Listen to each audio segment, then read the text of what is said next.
Hello, BookTube, and welcome back. So, we're at the end of the year, folks. My reading for this year is all wrapped up. I'm going to relax into the new year now. So, I thought I might do a few of, my top tens of what I read this year, separated out by fiction and non-fiction. I've also done a video for worst book as well. I'll put the what they call cards or whatever it is somewhere on the screen. I have no idea. It'll be somewhere here. So I'm going to do my own personal favourite part now. The favourite non-fiction of the year. I love me some non-fiction. I've done quite well this year for non-fiction. I've read quite a lot. And when I was making this list, it was tough. It was very, very tough. I think I've got my laptop in front of me now. I think from specs 6 to 10, anything from specs 11 to 25, whatever it was, they could replace each other any given day. It was such a good year for me for non-fiction. These books are new to me. They could have been published quite a while ago, so they're all new to me. And the other caveat is I've not included any rereads of non-fiction. For any of these videos, I've not included any rereads because I've done a lot of space rereading, a lot of astronomy-based rereading this year. No idea why, I just did. So without any further ado, let's begin my top 10 non-fiction of 2025. At number 10, we have a really great piece of nature writing here. This is Raising Hair by Chloe Dalton. Now, this is nature in a form of someone caring for an animal. So that bond between animal and a person. A lot of people prefer H is for Hawk. I think H is for Hawk is a bit too, using a wild animal for your own grieving purposes. While this is, she takes in but she doesn't really take it in, to be honest with you. She finds a hare that's been chased by a dog, and she kind of gives it shelter. But she never kind of tries to domesticate it. She kind of just lives with this hare, and it can go out and do whatever it wants to, rabbity things it wants to do out in the fields or whatever it's going to do. And it's absolutely just sings of that kind of relationship between ourselves and any animal or kind of nature. And she's such a good writer. The writing in here is absolutely smashing. It is beautiful. So this whole book is really our relationship with the animal world, and not trying to be overly forcing ourselves upon a animal, because she's pretty much the whole of this book takes place over when COVID was proper bad, back in 2020. So everywhere in the UK was pretty much on lockdown, and that's when this book takes place. So it's just kind of like she lives with this rabbit, well, this wild hare, and it's that partnership thing, getting to know each other, and she gets worried and all that about when the hare goes off to have its hare adventures. But throughout this as well, you get a bit of rabbit ecology and history and whatnot. It's a very well done book of nature. This I prefer Raising Hair to H is for Hawk. I strongly recommend this one over H is for Hawk. Okie dokie. Oh, well, moving on. I've read a few really strong biographies this year, and this one is, I was supposed to say the best, but I've got figure two more on the list. One of the best ones, and I absolutely love me some martial arts. I absolutely adore it. So number 9 is Bruce Lee, A Life by Matthew Polly. Oh boy, is this book good. So this book covers everybody knows who Bruce Lee is, surely. He's the Kung Fu guy, right? So this place, kind of covers his childhood growing up in Hong Kong, his dad's addiction to opium, and then him trying to break into the US. It starts with him setting up, establishing schools, martial arts schools, and being a really strict teacher, and then trying to break into the movies. And Matthew, you can tell that Matthew Polly is a fan of Bruce Lee, but he's utterly honest in this biography. You do get the honest accounts of what Bruce Lee did, because he was known as a bit of a bully as well. What you really get in this is that he was absolutely obsessed with martial arts and trying to get his own unique take on a martial art and really push it and get it out there. And that he wasn't just the shy kung fu master. He was also obsessed of getting into the movie business as well and providing for himself and his family. It also kind of destroys some myths about Bruce Lee and whatnot, about the five-fingered death punch and how he died and all that kind of stuff. And so this is very well detailed, well documented, well presented, well written. It flows fantastic. It doesn't miss a beat. Boom. Everyone should read his biography, even if you're not really interested in the whole kung fu world. It's a really excellent biography of Bruce Lee, and that was by Matthew Polly. Okay, jumping to a history book now for number 8. This is a part of British history. This is The Restless Republic, Britain Without a Crown by Anna Key. Oh boy, did I enjoy this work of history. So this takes place in the interim between when we had no royal family. So it's after Cromwell beat Charles I and before Charles II came to retake the crown. So it takes place in that period. I think it follows 9 different voices throughout the whole of this period. So it talks about this really arrogant newspaper guy who's trying to establish himself as a kind of this propaganda piece. Talks about this woman called Anna, who was kind of she acted very much as a prophet, and people followed her.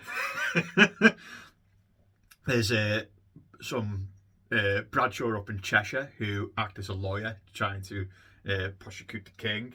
Also, it's very Game of Thronesy. This book. It's like the Countess. Was it the Countess of Derby, who was defending her fortress?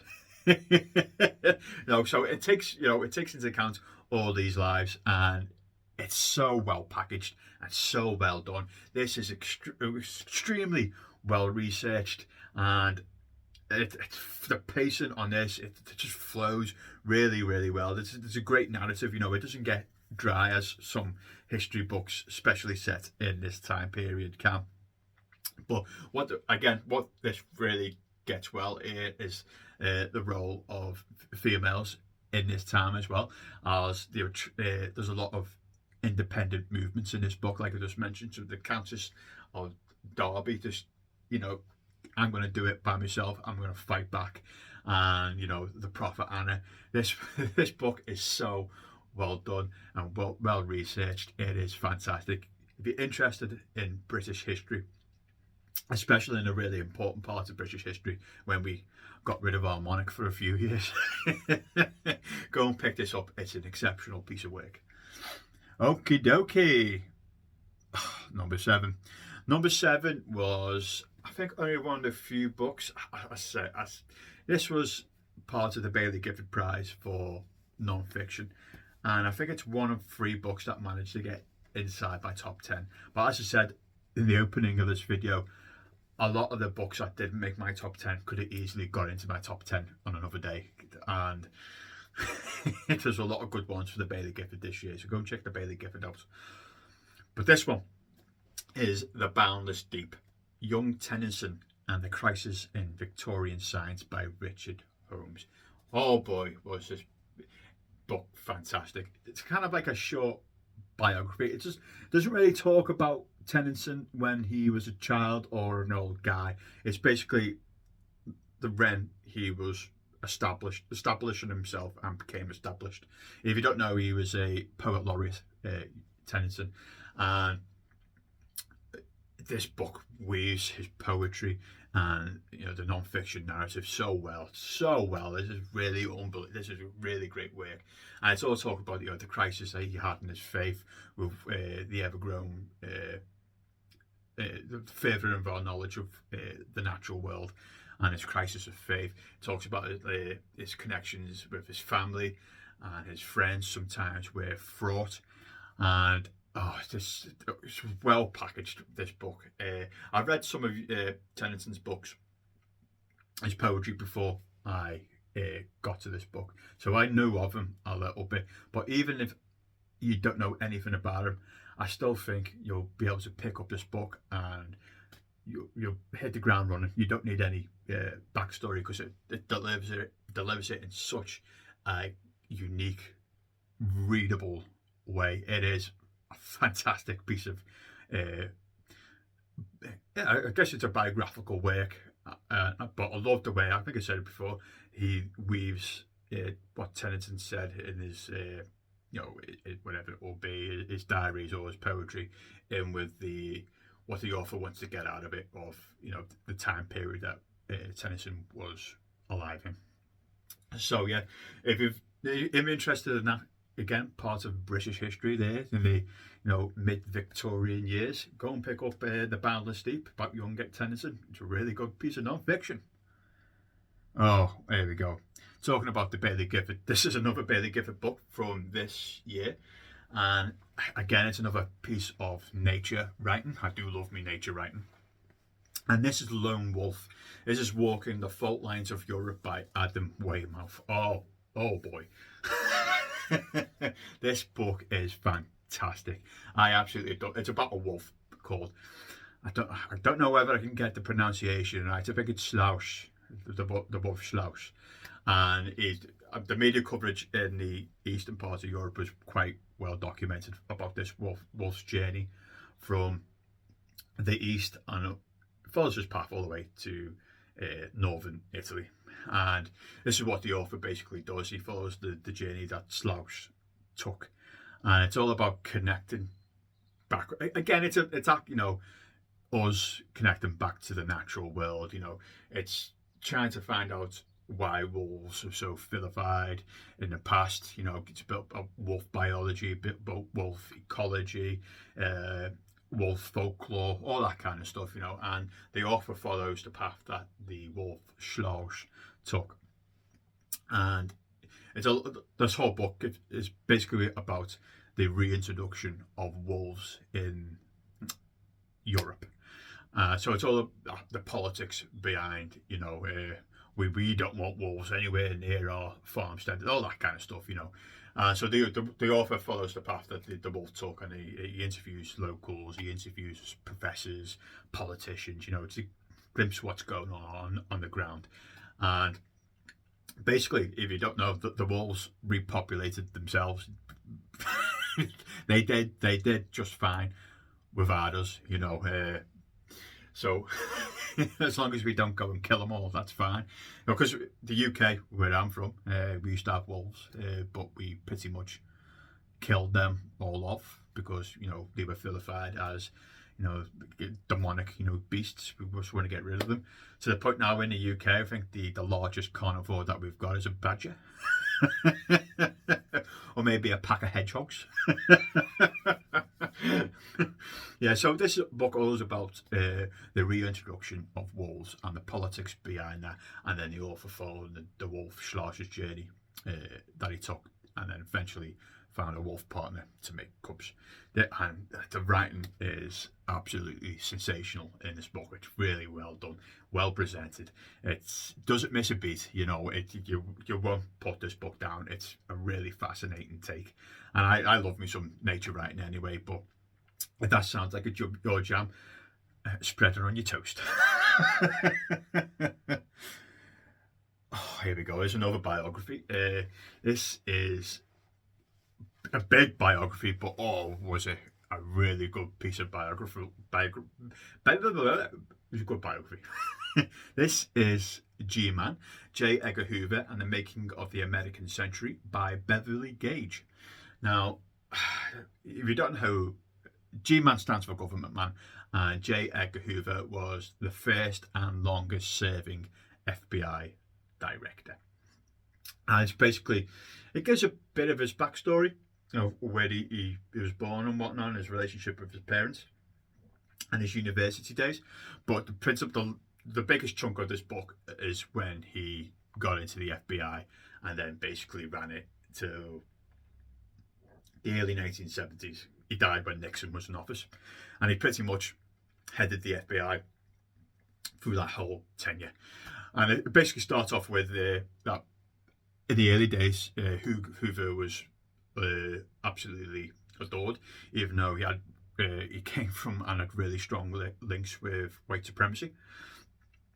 And there's a lot of propaganda work back in the day with J. Edgar Hoover of, you know, appearing in films, oh, G-Man, you know, that's what you want to be, guns, we're good guys, that kind of stuff. And it goes from that, you know, and even though he was a strong conservative guy, you know, his best working relationships that he had was with FDR and LBJ, two Democrat presidents, because they expanded the feds for him. And and then it goes from that, you know, is how he was also persecuting against homosexuals, even though it's a good case that he was a homosexual himself. And it goes from that to, you know, okay, this guy, you know, he was really good at catching gang members and all that, but eventually you enter the 1960s with the spying on Martin Luther King, on Malcolm X, on John Lennon, and it's time to stamp down on, you know, the 1960s, though, the civil rights protests and the anti-war demonstrations, of how, you know, he was basically putting his boot, you know, to try to stamp it out on behalf of the government and himself, to be honest with you. And so he was later vilified, and then, you know, even to the point where, you know, Richard Nixon was like, how do I get rid of him? Because he got to the point where he was so unbelievably powerful. He knew, you know, everybody's skeletons in the closet, you know, and he eventually died in office. So the author basically does a chronological life, his life chronologically, if you could say that. And yeah, it's such a well-researched, because you can tell by the way the author's writing that she does not like J. Edgar Hoover.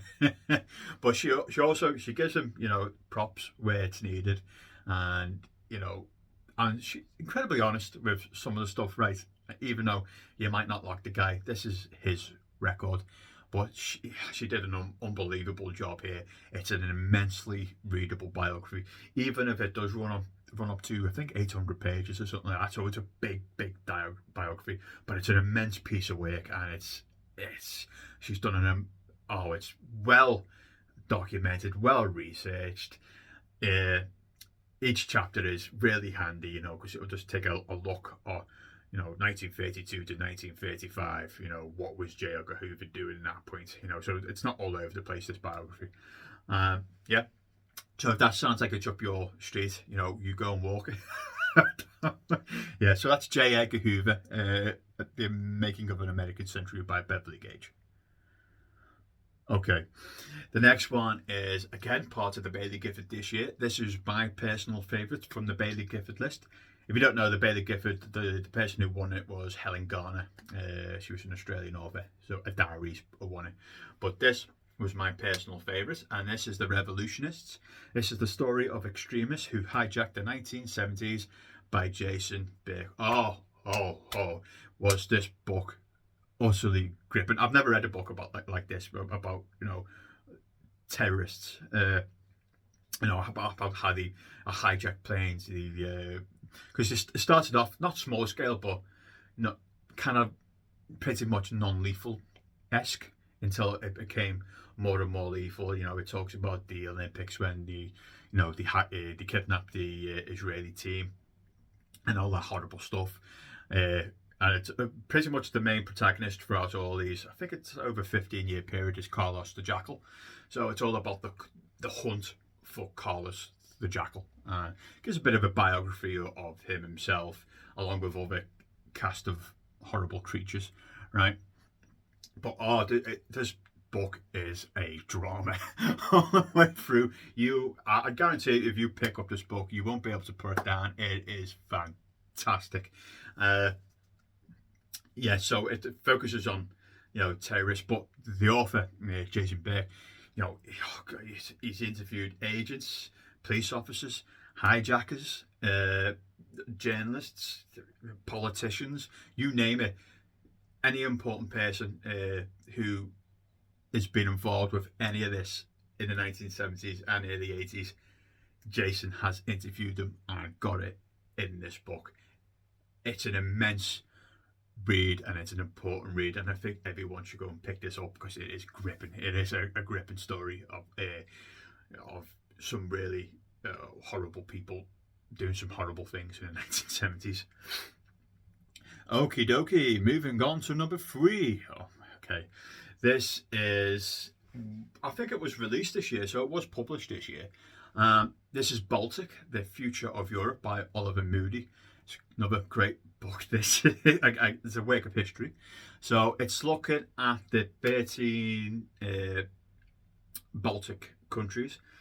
You don't know, Baltic's northern Europe, so it's looking at the likes of Estonia, Latvia, Lithuania, Finland, Sweden, Norway, Denmark, Germany, Poland, Russia. I think I've got them all there. There could be one sneaky one I'm missing out. And it's giving you a small history of each country, with a backdrop of what's happening in the world currently, with what's happening in the Ukraine and what's happening currently in NATO. So with that backdrop, the author Oliver Moody, who is he knows his stuff. Oliver Moody is well into this kind of thing, and so basically he gives you a rundown, a history lesson of each of these Baltic countries, and then the future of those Baltic countries, how they might act, and how they might what could they do to help, basically, as the NATO relationship starting to degrade a bit. This is all about how Europe comes together to help itself. But that's basically the main gist behind this book, and it's fascinating. I mean, we know what happened with the Eastern countries now and how they're trying to prevent and help an invasion from a possible invasion from Russia. But what I enjoyed about this book more than anything is the relationship of the former Soviet countries to Western countries like ourselves, Germany, France, and our relationship with those, because we kind of use those Eastern blocs as avant-garde. You do the hard stuff, we'll look on and supply. So it's that kind of like relationship between ourselves and the Eastern, especially in the Baltic, because it's an extremely important for logistics and whatnot. And yeah, this short history of all these countries, and then the future of Europe. What it gives a few suggestions of, if X happens, then what? Then if Y happens, then what? This book is amazing. I absolutely smashed this, even though I think it's about 400 pages. I think I finished this in a day. I enjoyed it so much. It is amazing. So if that sounds like it's up your street, a bit of country history, short country history. I think each chapter is like a country, and yeah, it's amazing. It's a really good piece of work. Okie dokie. I've just got the the storage alert off my phone going, whoa, whoa, shut up, get going. So number 2 is another biography, and it's the last biography on the list. And I think I read this in February, and I realised this is probably going to make the top 10 of my year because it's really an excellent biography. And this is King, A Life by Jonathan Eig. I want to say it's either Eig or Egg. I think it's Eig, E-I-G. Oh my! It's a biography about Martin Luther King. So, and it's an incredibly honest biography. You know, the author talks about his adultery. But it's an honest biography about a great man, and everyone should read this. Especially if you're for America, you know, this is a part of your history. This is an amazing piece of work. This, and you know, it does talk about, you know, him growing up, and then his relationships with his family and his friends. But obviously, the major factor in this book is civil rights, and then his relationship that he had with the presidents at the time, and most of the time it was just button heads. And it talks about an honest appraisal and an honest look at his relationship with Malcolm X. And this book is fantastic. It pulls no punches. It's a really honest look at Martin Luther King, but it's incredibly well researched. It's incredibly well written. Even though, again, it's a bit of a chunker, it's about 7. It's about the same size as the J. Edgar Hoover one. It probably makes a good companion to the J. Edgar Hoover biography as well. So you get the other side of, you know, the civil rights movement in the States in the 1960s. But yeah, this is an immense biography, and the best biography that I've read this year. Everyone should read it, and that is about Martin Luther King and King, A Life by Jonathan Eig. Eig, I think. Everyone should read this book. It is great. Okay, I'm trying to go as fast as I possibly can now before I get timed out. And we get to number 1. Number 1, this book, I think I read it this month, and I was just absolutely blown away by it. I just couldn't believe how good this book was. This is Mutiny on the Bounty. This is a saga of sex, sedition, mayhem, and survival against extraordinary odds by Peter Fitzsimmons. Oh, I can't believe how this book was absolutely amazing. I was just going through, going, you know, what non-fiction book do I fancy? I like a bit of maritime history. I picked that. This author has done something special here. If you're getting into the non-fiction world and you're struggling, it's like, you know, I don't know what to do. This book reads like a novel. It's so incredibly well done.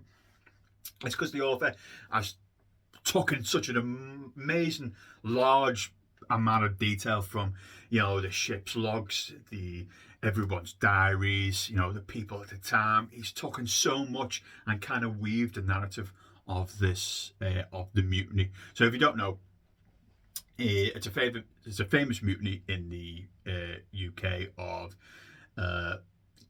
it wasn't a captain at the time. I think he was acting captain. It was like lieutenant or something like that, and he was mutinied against on the Bounty. Captain Bligh, to say that he wasn't a great captain, right? He's a sort of bloke who, if something was escalating, he couldn't de-escalate it. He escalated it further. He was very vindictive, and he was very petty, and a bit naive, and a bit insecure, and he just rubbed everybody up the wrong way, basically. And the person who kind of led the charge of getting the mutiny on him, I can't remember, was his name Peter? I think his name was Peter. But when you're reading this novel, you're like, I feel sorry for this person, and I don't feel sorry for them at all. Because I think his name was Peter, who led the mutiny against Captain Bligh, acting Captain Bligh. He was, again, it's all about that the system we have in the UK about class, right? My family is better than yours. and he was very much, you know, I can't believe this person who's, you know, is seen less than me because my family is better. I can't believe he's talked to me like this. And that basically, you know, pushed him to mutiny against his own captain. And Bligh was put into a dinghy, you know, and then they had to sail with the people who remain loyal to him, and they had to sail like 4,000 miles to an island. So it's a proper survival quest. But like I said, sometimes you feel sorry for Bligh, and some like, oh, do you know what? Just throw him overboard, because even the people who remain loyal to him almost mutinied against him. He was just a horrible guy to be around. And if you also, it's mentioned in this book, but it's not really covered. The only successful military coup ever in our history happened under Governor Bligh. It was over the rum troubles, and he was mutiny against. That's the only successful military coup that's ever happened in our country. Yeah, so he wasn't a great leader by any stretch of the imagination. And this book is, and it's not massive as well. I think it's about 300 to 400 pages or something like that. It is so immensely readable. The characters, again, they feel like you're reading a novel. You're like, what's going on? Why are they doing this? They are so well written. It's so a well researched book, and I think everyone out there needs to go and read it. The way, you know, the mutineers and the loyalists treated some of the what they called savages on the land, and how, you know, the mutineers pretty much, you know, give up and, you know, went to an island because the guy who led the mutiny, you know, was like, I'm a captain in all but name. I've got no power here at all. I'm just going to go back to my island and leave me be. Yeah, this book I was completely blown away by it. So you need to go and pick this book up. This is Mutiny and Bounty. It's a bit of maritime history. And that is it, folks. And I hope you liked them suggestions. And this will be the last video I will be making in 2025. So, Happy New Year to everyone, and I will see you on the other side. Bye, BookTube.